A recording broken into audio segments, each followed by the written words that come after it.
Dans cette partie, on va parler des procédures et fonctions utilisées dans les programmes. Bon, que ce soit une procédure ou une fonction, il s'agit toujours d'un sous-programme qui peut être appelé plusieurs fois. Donc il n'est pas pratique de réécrire un code à chaque fois que l'on en aura besoin. La méthode est de créer un seul code et de le mettre dans une procédure ou une fonction, puis l'appeler à partir d'une ligne de programme. Automatiquement, on va l'appeler à partir d'une ligne de programme avec des paramètres, ce qu'on appelle les paramètres réels. Qu'est-ce qu'une procédure? C'est simplement une suite d'instructions écrites pour effectuer une certaine action.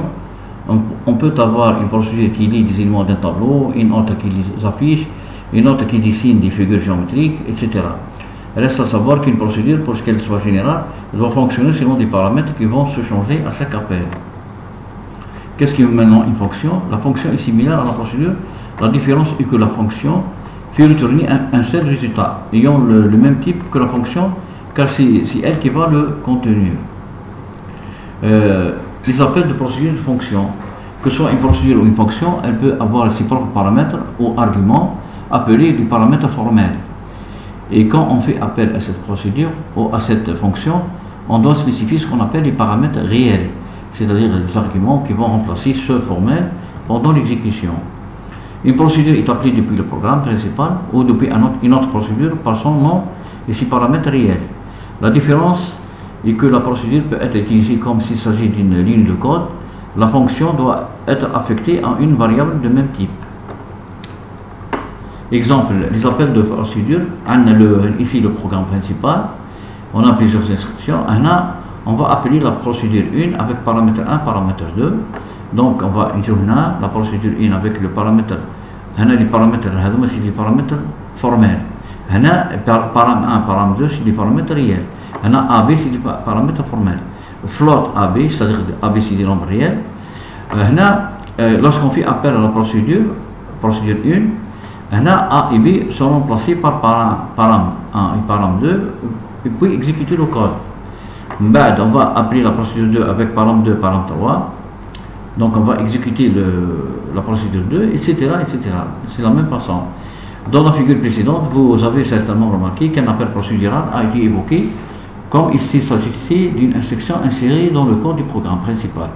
Mais à chaque appel, on a fait changer les paramètres réels afin qu'ils puissent occuper respectivement des valeurs de A et de B lors de l'exécution de procédure 1. Maintenant, on va voir les appels des fonctions. Les appels de fonctions, x1 égale fonction 1 avec paramètre 1, paramètre 2, moins 5.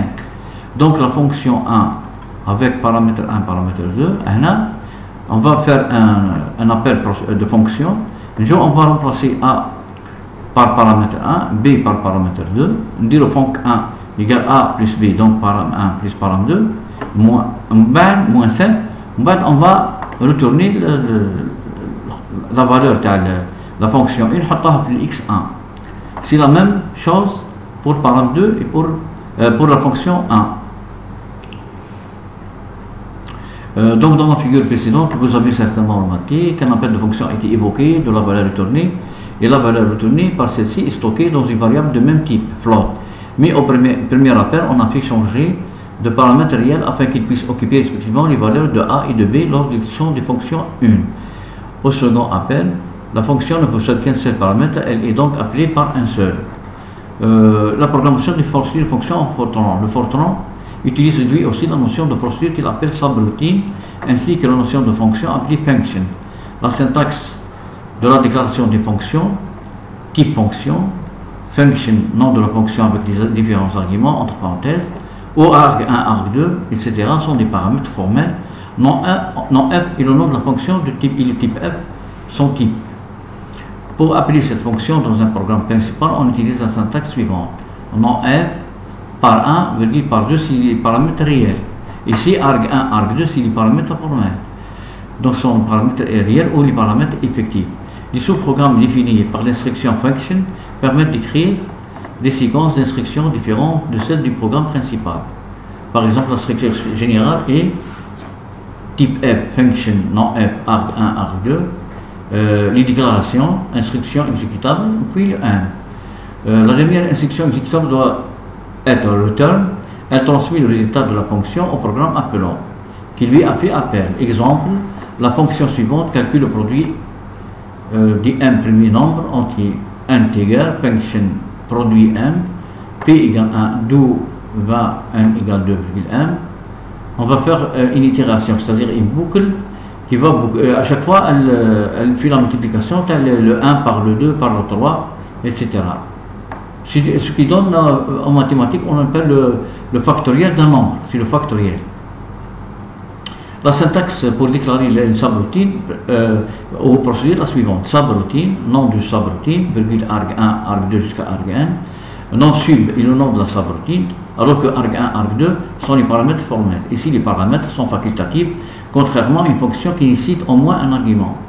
Donc la différence en Fortran, la différence d'une subroutine ou d'une procédure, on peut en mettre des arguments, alors que la fonction, dans le cas de fonction, on ne doit pas en mettre. Il faut déclarer au moins un argument. Pour appeler une subroutine, on utilise le mot réservé call. Call depuis le point d'appel dans le programme principal. La syntaxe d'appel serait call, nom de subroutine, paramètre 1, paramètre 2, jusqu'à paramètre 1, ce sont des paramètres réels. Les sous-programmes définis par l'instruction subroutine permettent d'écrire des séquences d'instructions différentes de celles du programme principal. Voilà, ici on peut écrire une subroutine en Fortran, c'est-à-dire une procédure. La dernière instruction exécutable doit être return. Par exemple, écrivons un sous-programme qui calcule le produit des éléments positifs et la somme des éléments négatifs d'un tableau. C'est un programme en Fortran qui calcule le produit des éléments positifs, puis il calcule aussi la somme des éléments négatifs d'un tableau T contenant 100 éléments. Voilà, c'est le code en Fortran. If T de I, GT, c'est-à-dire supérieur à 0, c'est-à-dire positif, alors on fait le produit, sinon on fait la somme.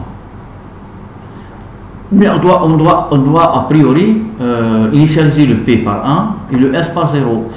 Parce qu'on initialise le P par 1, si l'on initialise par 0, donc le produit sera nul. Automatiquement, on doit initialiser 1 pour éviter que le produit final soit égal à 0.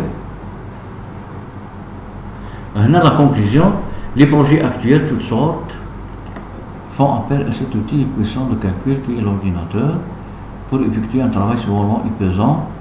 Ce cours a été écrit pour aider les étudiants informaticiens qui désirent utiliser l'outil de la programmation dans leurs différents calculs et les faire entraîner dans le domaine de l'algorithmique et de la programmation. Selon le domaine de l'application, l'étudiant ou le chercheur doit choisir le langage qu'il juge approprié pour la réalisation de ces calculs et obtenir ensuite des résultats satisfaisants, escomptés. Durant l'exposition de mon cours, j'ai tâché à donner des exemples entre trois langages de programmation largement demandés par les étudiants. Le Pascal, langage évolué très utilisé pour les différentes sortes de traitements, c'est un langage puissant et structuré qui a prouvé sa puissance et sa viabilité pour les applications dont il participe. Quand au langage Fortran, il aide précisément pour la manipulation des objets mathématiques, vecteurs, nombres complexes, matrices, etc. Malheureusement, ce langage manque de souplesse et de convivialité car il utilise des expressions compliquées, souvent peu claires. Vient ensuite le père des langages qui a forgé les plus meilleurs systèmes de l'informatique, qui a connu depuis son essor. Il s'agit certainement du langage C. Ce langage excelle dans le développement des systèmes qui nécessitent une supervision et invocation des sous-systèmes. Le C++ est une amélioration de C qui lui ajoute d'autres performances pour la programmation orientée objet. Bon, j'espère enfin que ce cours retrouve sa place parmi les étudiants et leur offrira une aide indéniable dans la construction de leur projet. Merci pour votre attention.